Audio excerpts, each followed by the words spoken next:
Hey everyone, welcome back. In this video, I'm going to walk you through why Kubernetes nodes transition to the not ready state. Most engineers get this wrong because they look at the node and not the system components underneath. If you have ever had a production cluster stop scheduling pods because your node suddenly went offline, you know how critical this is. This one concept can save you hours of debugging when your infrastructure is at stake. Let us break down how you can identify the root cause of these failures.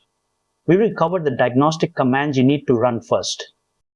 Specifically, we will look at the underlying causes of not ready status, how to use kubectl to inspect node conditions, the role of the kubelet and kubeproxy, debugging resource exhaustion, fixing network partitions, and finally, how to implement automated health checks.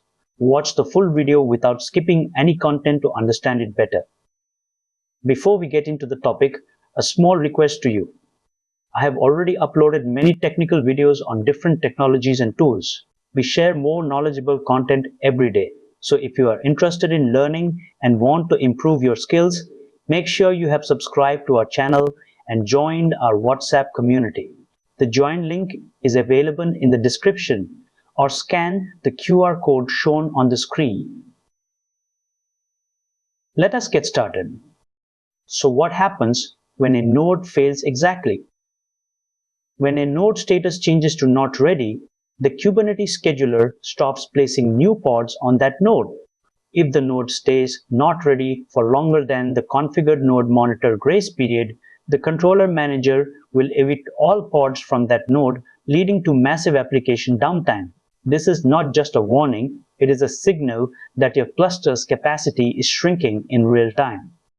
So what is a not ready node really? It means the kubelet on the node is either failing to report its health to the API server or reporting that essential components like the container runtime or the networking plugin are malfunctioning. Think of it like a heartbeat monitor. If the hospital server stops receiving a pulse, it assumes the patient is in critical condition and starts moving resources elsewhere. That is exactly how the cluster treats your worker nodes. Now, how does this status flow work internally? The kubelet service runs on every node, sending periodic status updates to the API server.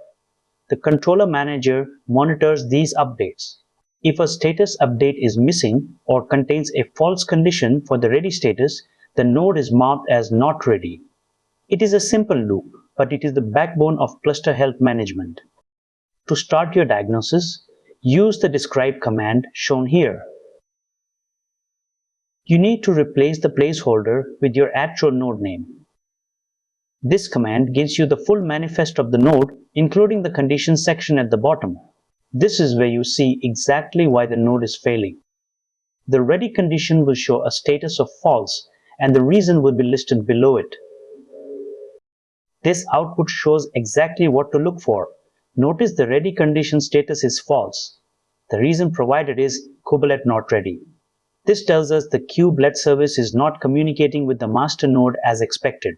If the reason was disk pressure or memory pressure, you would know immediately that the node is running out of hardware resources. If the status suggests pressure, use the top command to see real-time resource consumption. This command shows the CPU and memory usage as a percentage of the total available capacity. If you see memory usage above 95%, the node is likely triggering the eviction process. This is a very common scenario during high traffic spikes in production. Look at the memory percentage here. It is at 98%. This is effectively starving the kubelet of the resources it needs to send its heartbeat to the API server. When this happens, the kubelet hangs and the node is marked as not ready. This is a classic case of resource starvation. When the heartbeat stops, you must log into the node itself using Secure Shell. First, check the status of the kubelet system service. If it is inactive, try to start it. But the real gold is in the journal logs. The tail command with the follow flag shown here lets you watch the logs in real time. Look for errors related to network timeouts or container runtime failures. This is a common error message you might see. it indicates the cube. Let cannot talk to the container runtime to gather stats.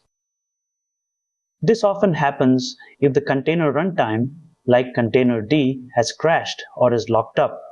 Fixing this usually requires restarting both the container runtime and the kubelet service. The fix is shown here.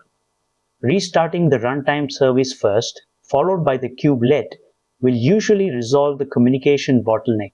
Always restart the runtime before the kubelet to ensure the kubelet finds the runtime ready and waiting during its startup sequence. Let us talk about a real-world scenario.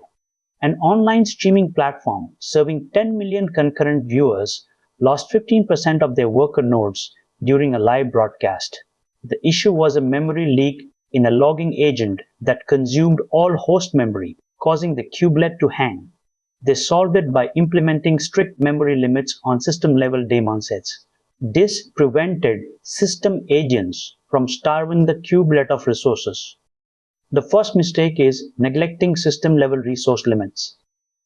If your logging or monitoring agents have no limits, they will eventually consume everything.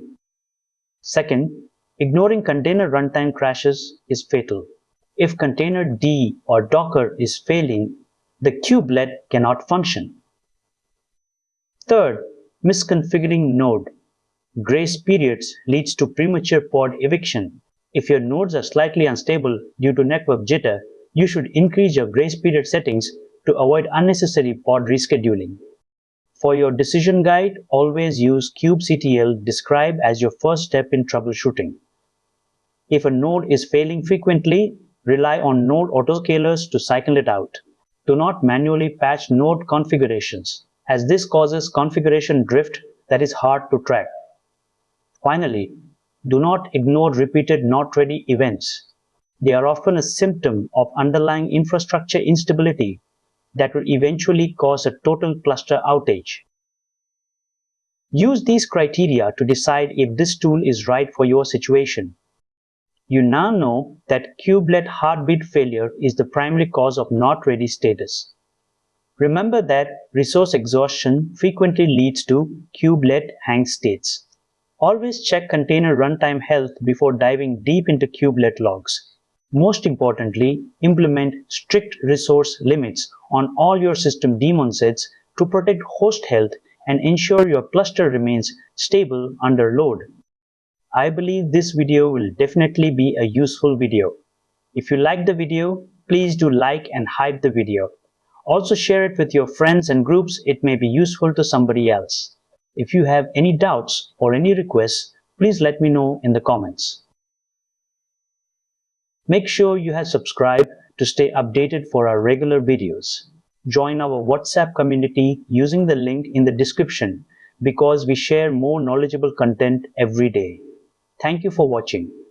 See you soon in the next video.